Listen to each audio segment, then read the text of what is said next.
সবচাইতে বড় কথা হচ্ছে জমিটা তো আমাদের না, আমরা ইচ্ছা করলেই সবকিছু পারি না। আমাদের পরিস্থিতিটা এতটাই খারাপ যেটা আপনাদেরকে আমরা বলে বোঝাতে পারবো না। হাসানের আম্মু, হ্যাঁ বলো। তুমি এখানে কি সাফ করতেছো এগুলা? এখানে হচ্ছে অনেক ময়লা হয়েছিল, হ্যাঁ ঝোড় হয়েছে। আর বাড়ি ঝাড় দিয়ে এখানে গাদি করেছিলাম, অনেক ময়লা জমা হয়েছিল, সেগুলো ফেলে দিলাম। আর এটা পরিষ্কার করার কারণ হচ্ছে আমি হচ্ছে কি শাক বোনার জন্য, হ্যাঁ শাক বুনতে চাচ্ছি। লাল শাক? হ্যাঁ এখন কি তোমার নানি বা কি বলবেন, এটা তো হচ্ছে আমাদের জায়গা না। আর শাক বুনলে পারে রাগ করবেন কিনা সেটাও আমি জানি না।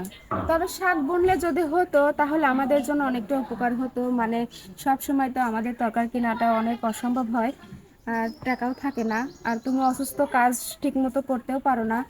আর শাকটা যদি হয় তাহলে দেখা যাচ্ছে মাঝে মাঝে তুলে আমি ভাজি করে ভর্তা করে অনেক সময় চালাইতে পারবো। সেজন্য হচ্ছে গা আমি এটা পরিষ্কার করে শাক বোনার জন্য পরিষ্কার করতেছি। আচ্ছা, তাহলে দেখি আমি নানিকে বলবো না, নানি কি বলে। আসলে একটা জিনিস লাগালো কিন্তু কেউই একা খায় না, সবাই মিলেই খাওয়া যায়। সবচাইতে বড় কথা হচ্ছে জমিটা তো আমাদের না, আমরা ইচ্ছা করলেই সব কিছু পারি না।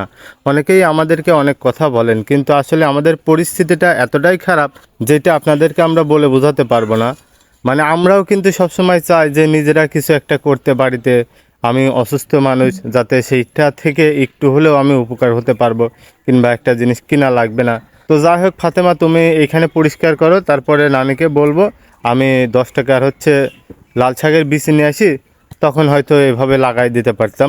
তো আমার ভালোবাসার ভাই ও বোনেরা, যদি আমি এখানে পরিষ্কার করে শাক বনি তাহলে কেমন হবে হবে অবশ্যই কিন্তু কমেন্টে বলবেন। আর আমাদের পেজটি ফলো দিয়ে লাইক শেয়ার করে অবশ্যই আমাদের পাশে থাকবেন।